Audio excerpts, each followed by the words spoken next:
Please welcome to the stage Malloy Rolfe.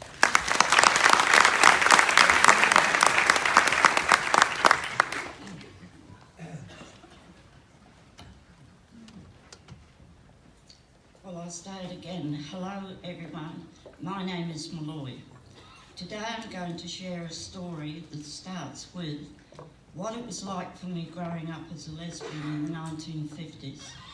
Then I'm going to tell you about a recent experience of elder abuse in an aged care service provider. The two stories are connected. As William Faulkner said, the past is not dead, it's not even past. I'm going to read my story because I'm nervous. I was born in 1935, so I'm 84 years old.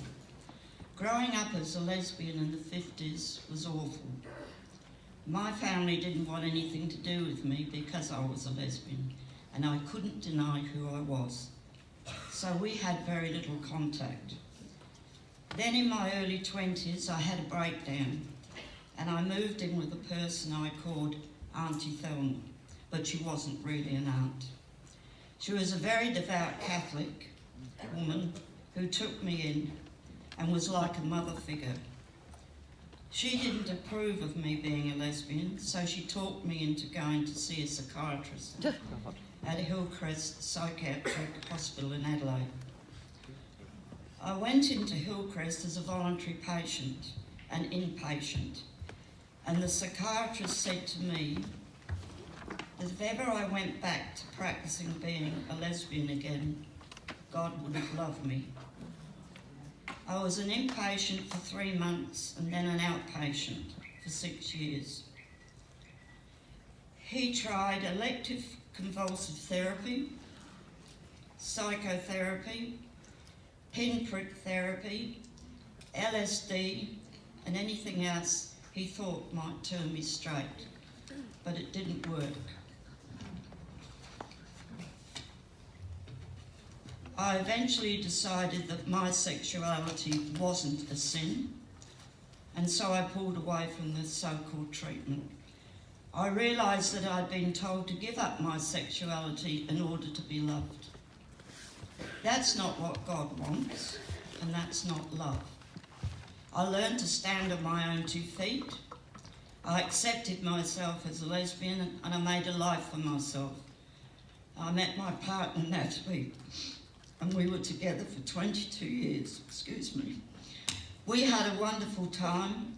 She died 4 years ago. Recently, I was discriminated against by an aged care service provider. I thought to myself, here we go again.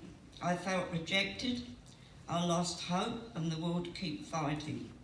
I felt I was being put down and I wasn't good enough. I felt angry, and it opened up a lot of wounds from the past. I've done a lot of work on my sexuality, and I've blossomed from a little girlie with so much hurt and pain to a woman who knows who she is. But the incident took me back to the bad old days, with the extra vulnerability and loneliness of grieving the loss of a partner and being isolated from my LGBTI community. It made me physically sick, and I developed gastritis, and my blood sugars went sky high for days. I contacted Catherine Barrett, the director of Alice's Garage. Catherine supported me and put me in contact with people who also helped me. One of the things Catherine said to me when I first rang her was that being a lesbian is nothing to be ashamed of, and I had every right to be proud of who I am, and I am. Catherine put me in contact with Louise Hurst from ARIS, the Aged Care Rights Advocacy Service in South Australia.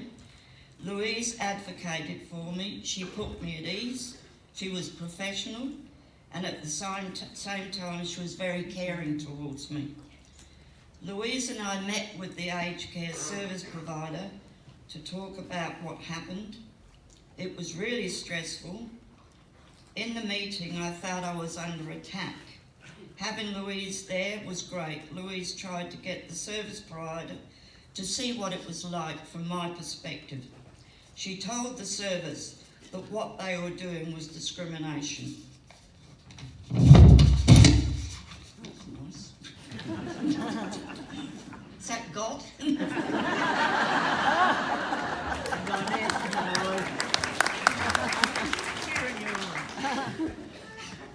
Having Louise in my corner was empowering.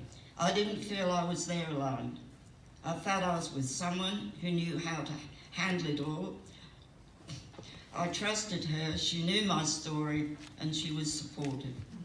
I also made contact with Robin Burton from ECH, an aged care service in Adelaide, and Desmond Ford from Cota, South Australia. They both helped me to reconnect with the LGBTI community in Adelaide, and that helped me to move on.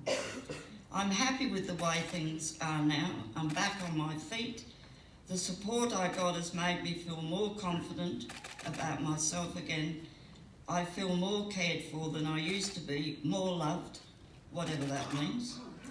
My story is not unique.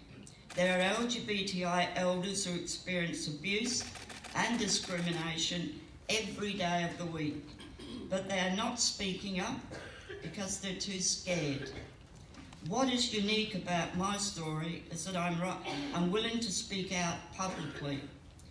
I'm sharing my story to help you all understand what it's like for LGBTI elders and to encourage other LGBTI elders to speak up and reach out for support. I want you to know that LGBTI elders experience elder abuse in different ways. I was discriminated against because of my sexuality.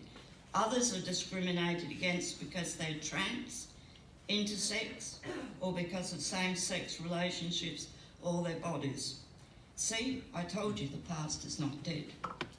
I've been told that the national plan to address elder abuse does not include LGBTI elders as a priority group. We need to be included as a priority group because of the terrible ways we were viewed and treated in the past, and because those views still exist today.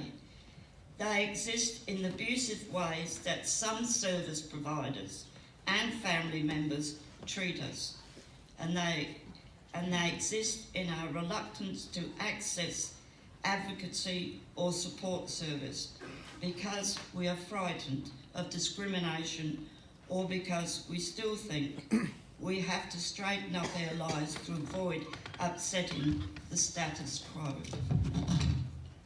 Back again. I want to finish by asking you to think about outreach. In other words, I'm asking you to go out and meet with LGBTI elders and build relationships with us.